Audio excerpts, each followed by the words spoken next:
Central Asia is the great prize for the US because it stands, those 5 or 6 key states in Central Asia stand between Russia and the People's Republic of China. So all of this is interconnected. The US, in the face of this, still can't afford to throw Turkey to the wolves, but they do have to find a way to stabilize it and therefore get rid of Erdogan. Whether Trump has the resources and energy to deal with that at the same time as everything else is going to be the big question.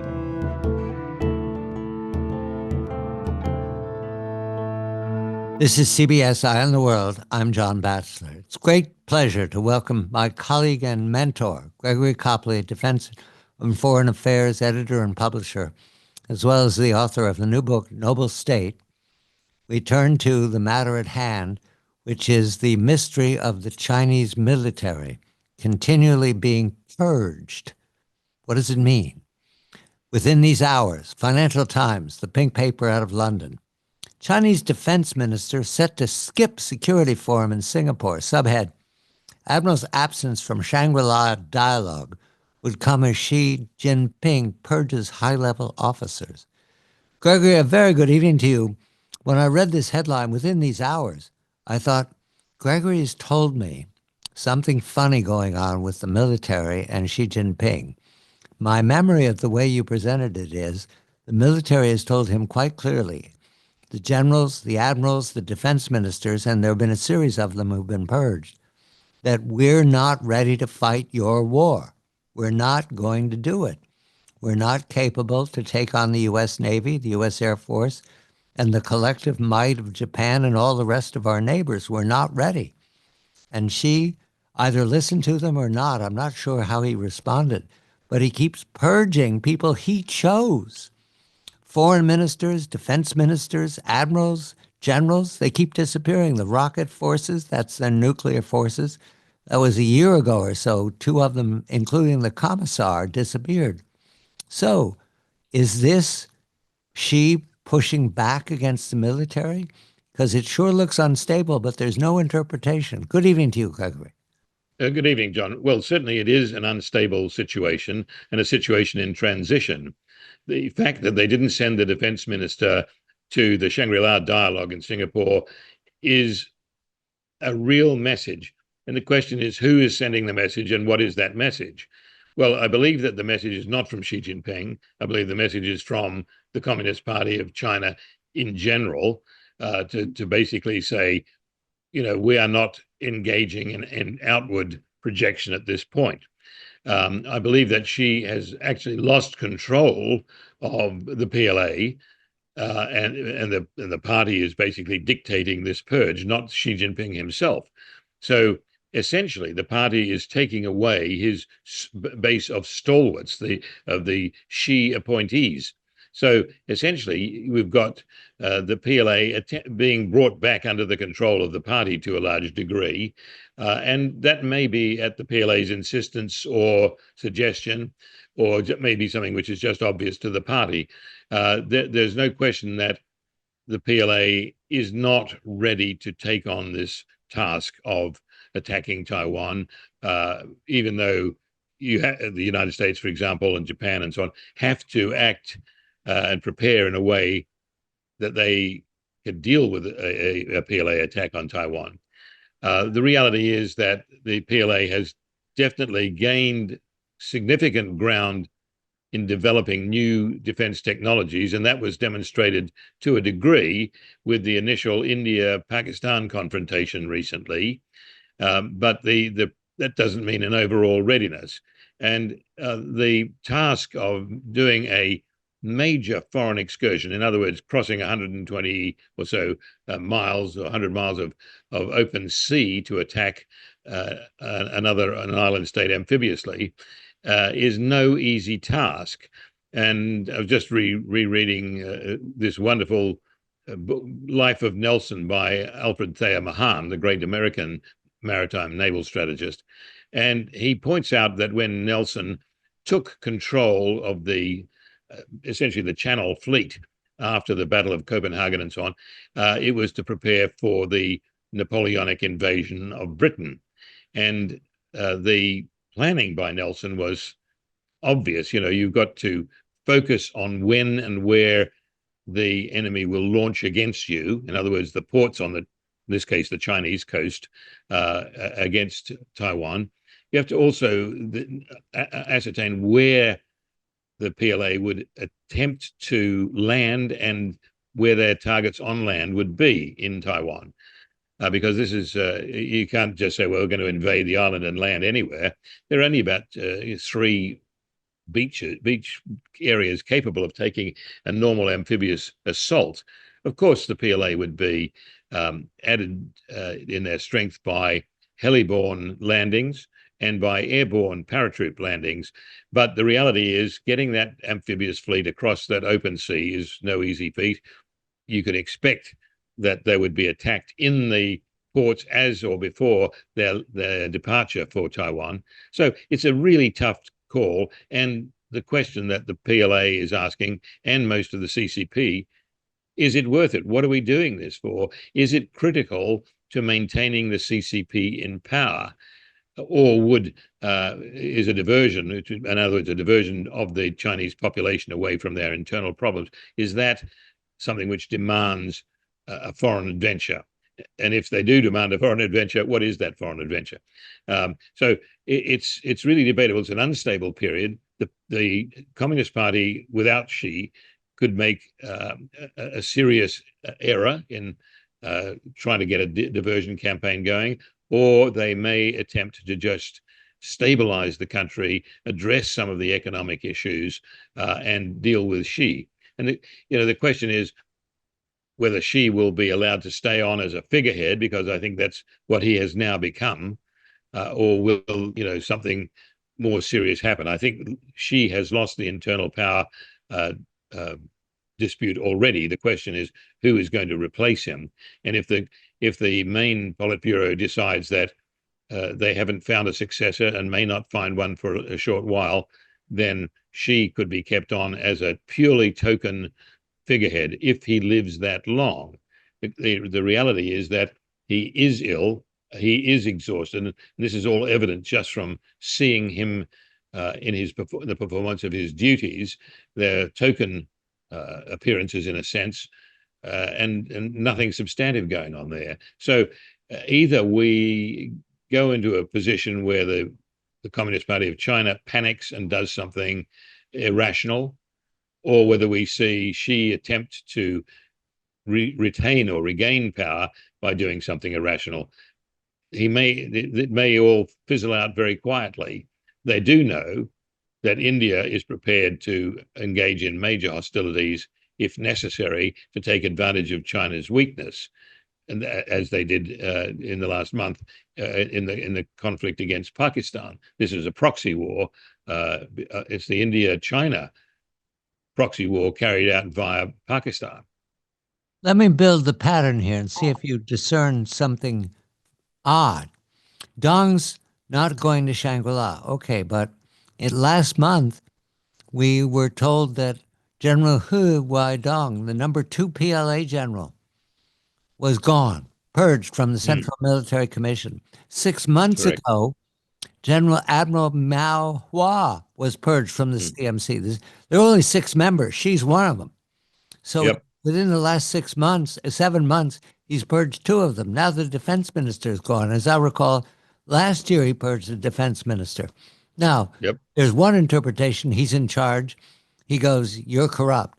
The other interpretation is they keep pushing back, and they push hard, and then somebody removes them, or they look to do his bidding and somebody removes them.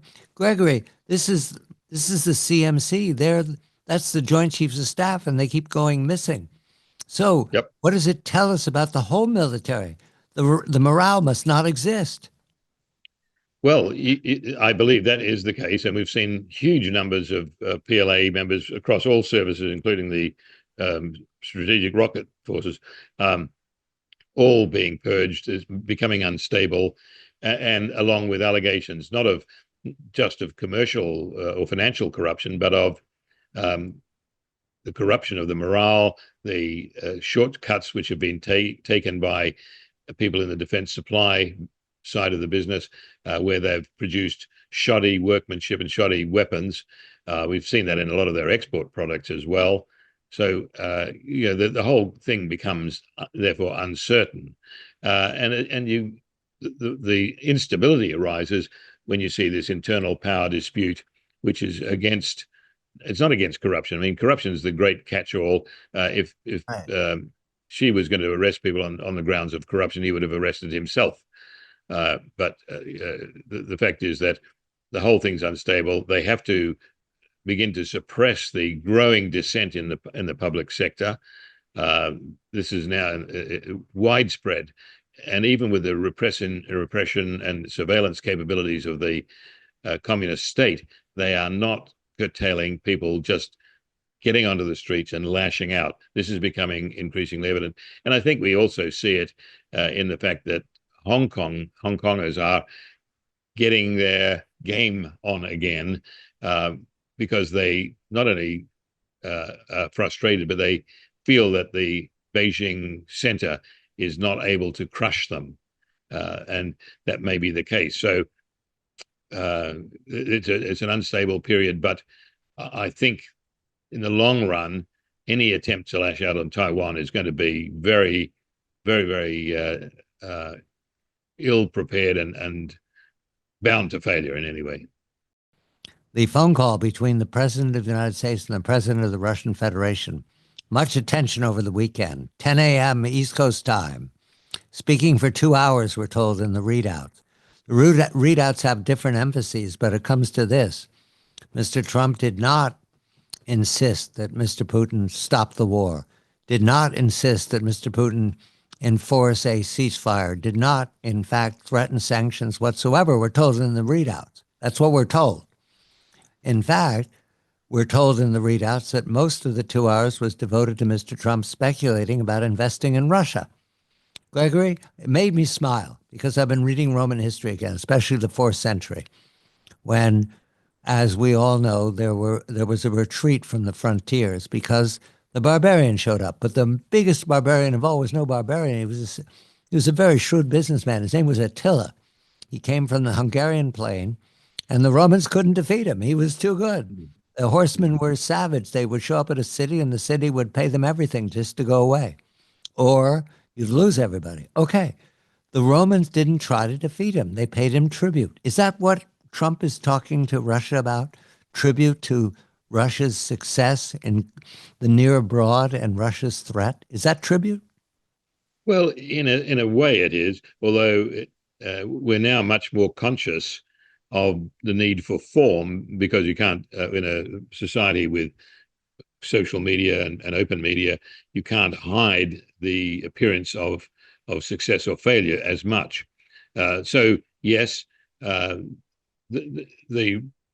Russians are looking for some kind of tribute, or some kind of excuse to stand down their forces.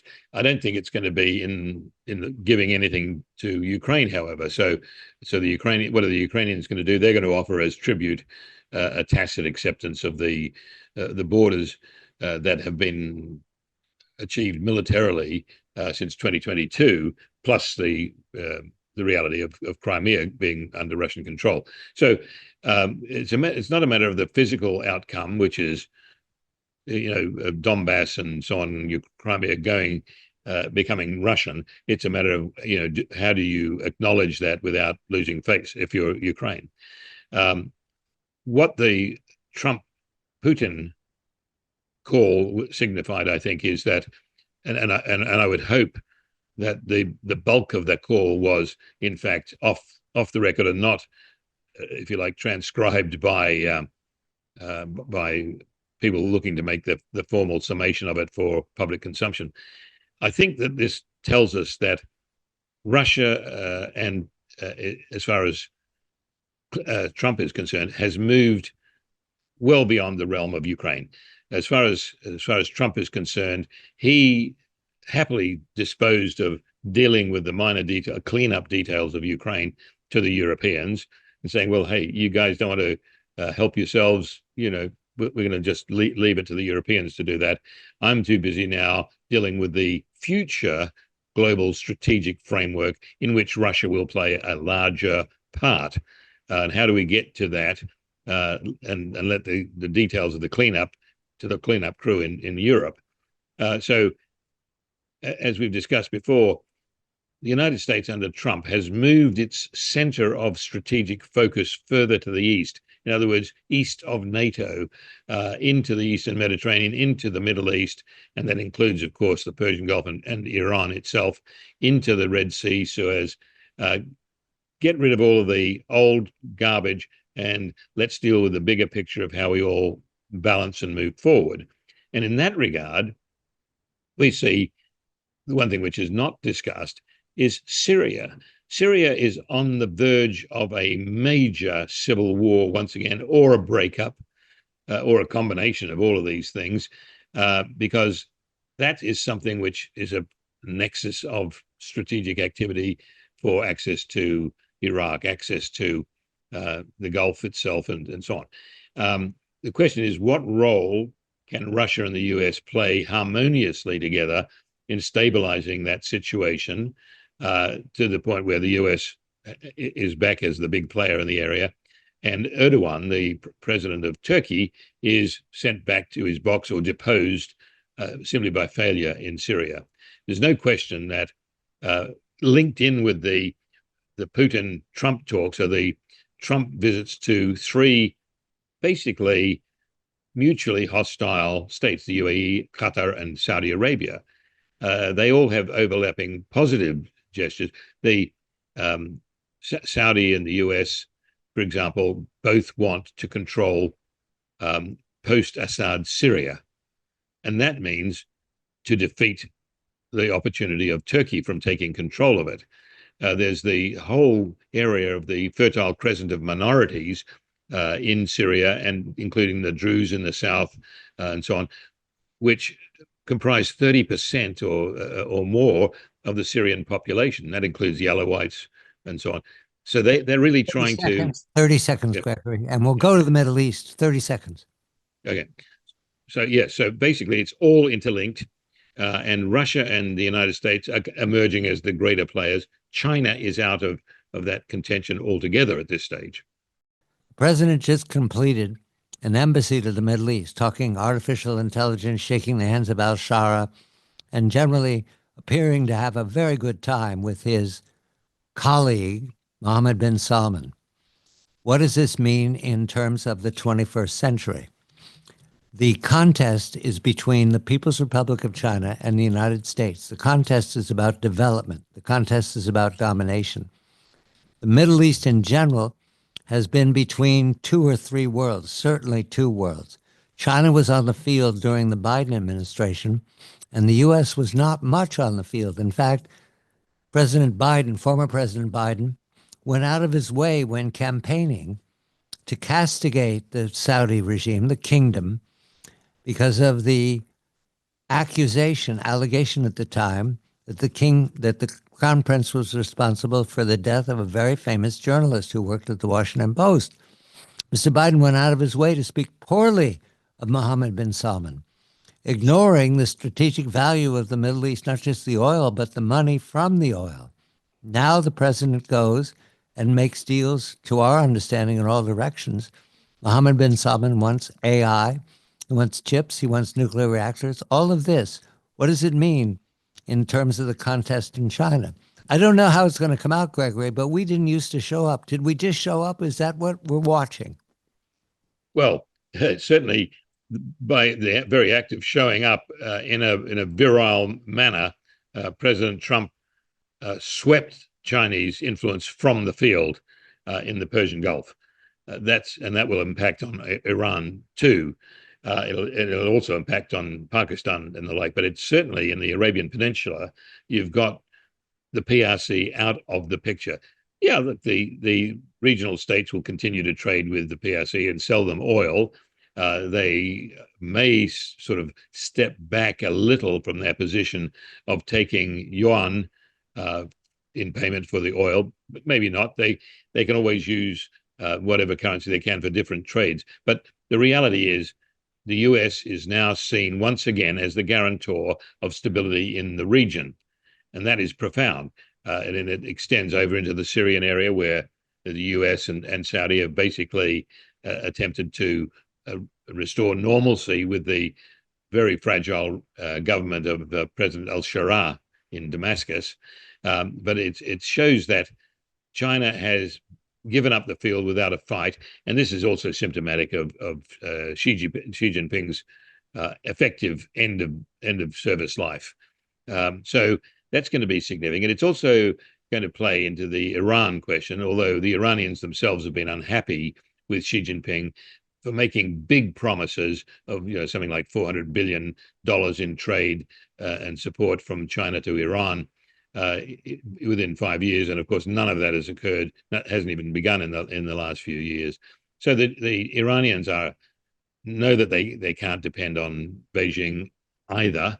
The question is now whether and how the US rebuilds its relations with Iran, and they're doing it in such a way as to not make the Saudis nervous, or the UAE, or particularly Bahrain, and that means dealing with the Russians on that, because the Russians are going to be happy with any outcome which allows them to retain access to Iran and through Iran on their big project, which is the north-south transit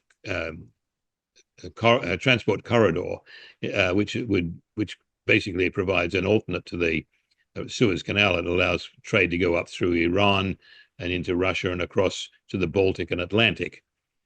So Russia can get a good deal out of this if the clerics go or if the clerics stay. For the US, the clerics need to go if the US is to get any leverage into Central Asia, which is the other thing, and that's against Russia's interest. So it's an incredibly complex series of balancing acts, which is underway right now. But the bottom line in the short term is Iran has lost influence in Syria.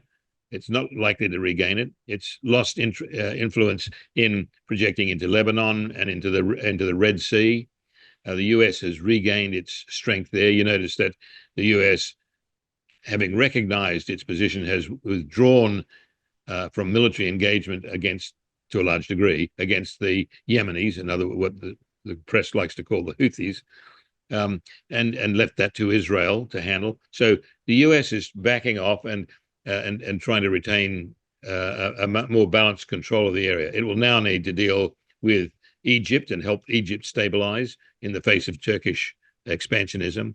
It will need to help with Sudan, which is now engaged in increasing violence, even as the resilience forces or the resistance forces are becoming more aggressive but less powerful. All of these things are going to play into this, and the US is back into the great game, in a sense, into Middle East and up into Central Asia, because Central Asia is the great prize for the US, because it stands, those 5 or 6 key states in Central Asia stand between Russia and the People's Republic of China. So all of this is interconnected, and the US, in the face of this, still can't afford to throw Turkey to the wolves, but they do have to find a way to stabilize it and therefore get rid of Erdogan. Whether Trump has the resources and energy to deal with that at the same time as everything else is going to be the big question. The handshake between the President of the United States and al-Sharaa, the so-called president of Syria, who is an al-Qaeda veteran, that handshake took place in front of a smiling Mohammed bin Salman. Did that mean that Turkey has been replaced by Saudi Arabia to dominate the conversation in Syria? Well, Sharat know that if he is not to be a dispensable and disposable pawn of Erdogan, he has to get some allies somewhere else.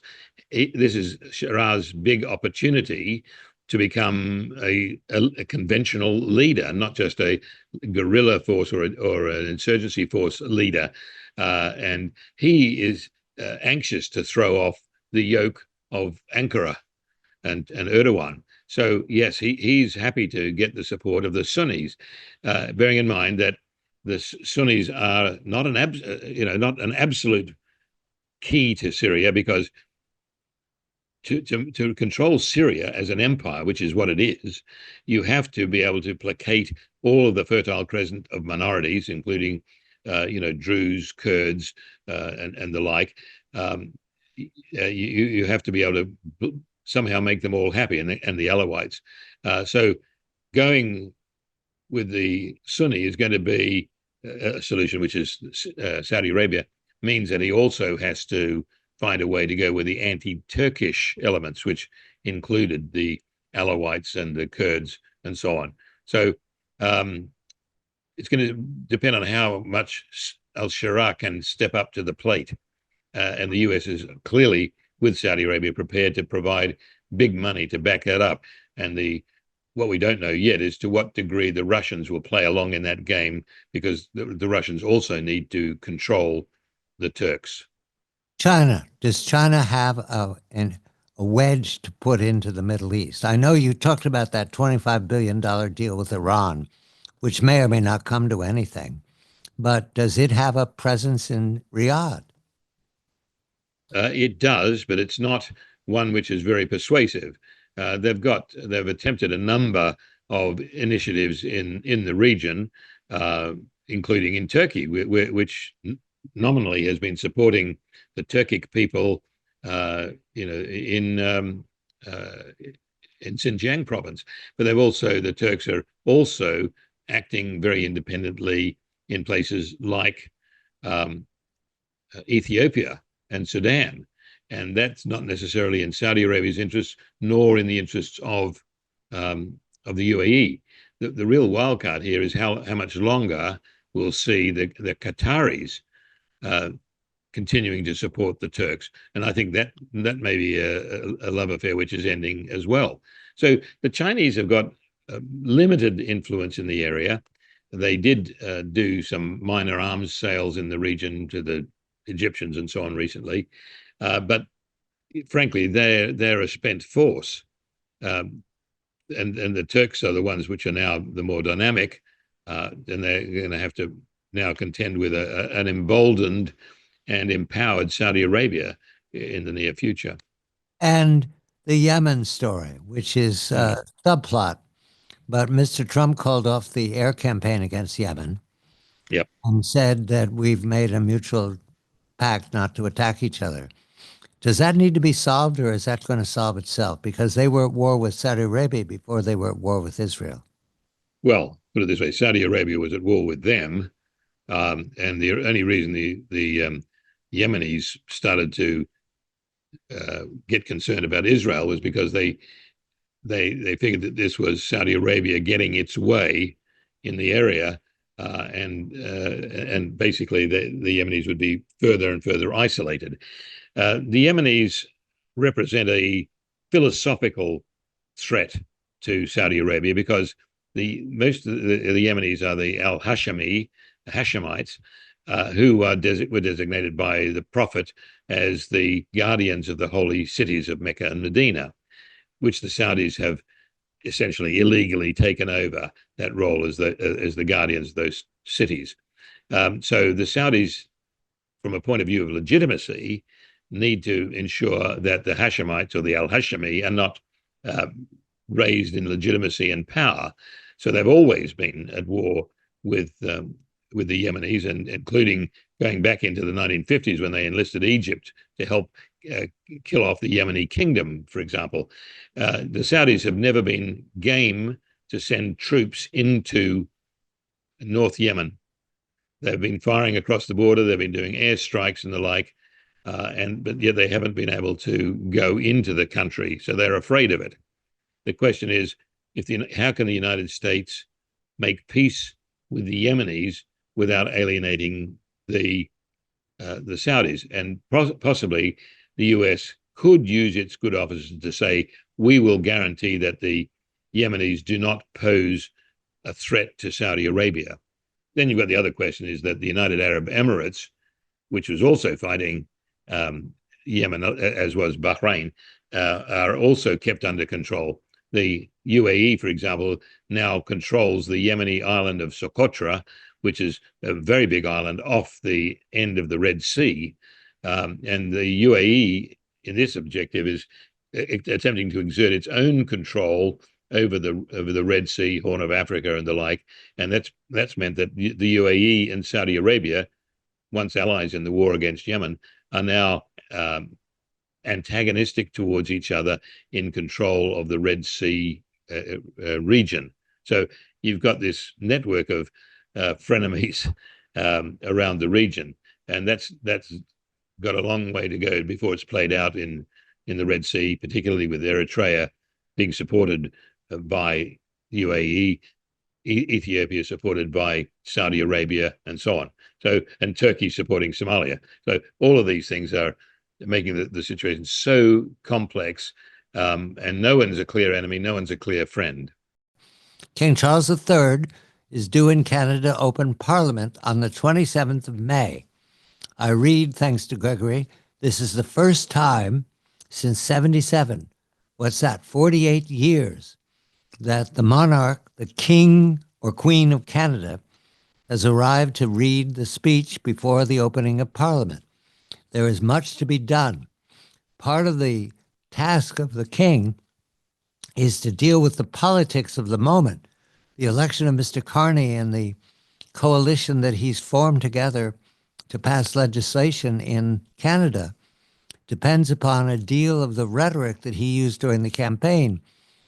And Mr. Carney was a former banker, was very good at attacking Mr. Trump, attacking the United States, claiming he's defending us, defending Canada on the beaches, on the hills, we will never surrender. The King shows up now. All of this is foolishness, but what does the King do? Because Mr. Carney has spoken against the King. Gregory, is that something you've seen before? The Prime Minister of Canada or Australia speaking against the King? Well, I mean, Carney certainly hasn't spoken against the King really since he got into political life, and nor would he dare to. And the King can't afford to acknowledge that underneath it all, Carney is a republicanist, globalist, and not in favor of the monarchy, because right now Carney needs the King to put the seal of approval on the government, the new government of Canada, and not only to, if you like, send a message to the United States that Canada is united and will remain united, but that he will also bring back the Western Confederation of States, Alberta, Saskatchewan, British Columbia, and the like, into harmony with the rest of Canada. So the King essentially is going to express a Canadian, a total Canadian identity, bearing in mind that Canada has not seen such a threat to its territorial integrity and sovereignty since 1812, 1810. So the War of 1810 was really the last great assault on Canada as a whole, and helped to unify it, just as the recent Trump joking around with Canada had led to the unification in some respects of Canada. But right now, Carney has all of these internal bits and pieces to take care of, including the threat by Alberta and the Western Confederation to possibly secede from Canada. That would be a very difficult thing to do. But what they're really demanding is that the centre, namely Ottawa, pays much more attention to their needs, doesn't steal all of their the revenues, the vast amount of revenues and stimulus created by the Western economies, and basically take the money and disperse it into the eastern population centres. Australia's got the same situation. Western Australia creates all the wealth. The more populous eastern states steal it all. Canada's getting a little ticked off with this, and they're very conscious of the fact that in 1934, Western Australia had a referendum to secede from the rest of Australia. So all of these things sort of are very much in the consciousness in the Commonwealth, or shall we say the major realms of Australia, New Zealand, Canada, and the UK. So basically, Carney is trying to use the King to suppress the internal dissent, create unity and the like, but he will have to deal with things later.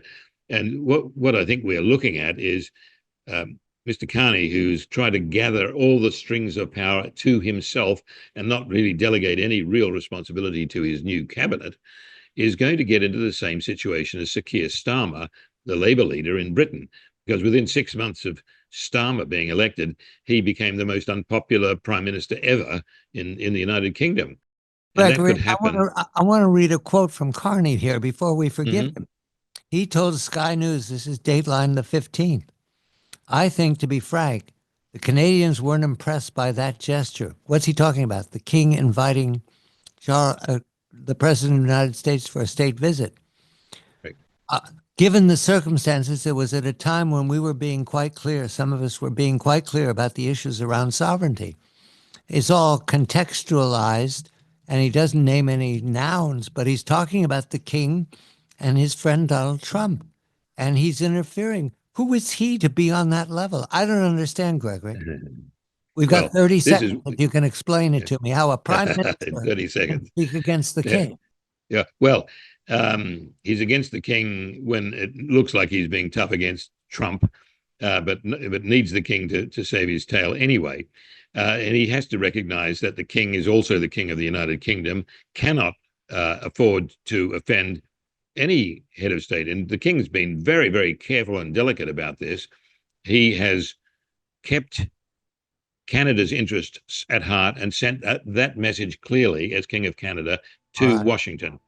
He is also protecting the interests of the United Kingdom and the bilateral relationship, and arguably overall the entire Western interests of Canada, the United Kingdom, the United States. We will continue in near future. Gregory Copley, Noble State is the book. I'm John Batchelor.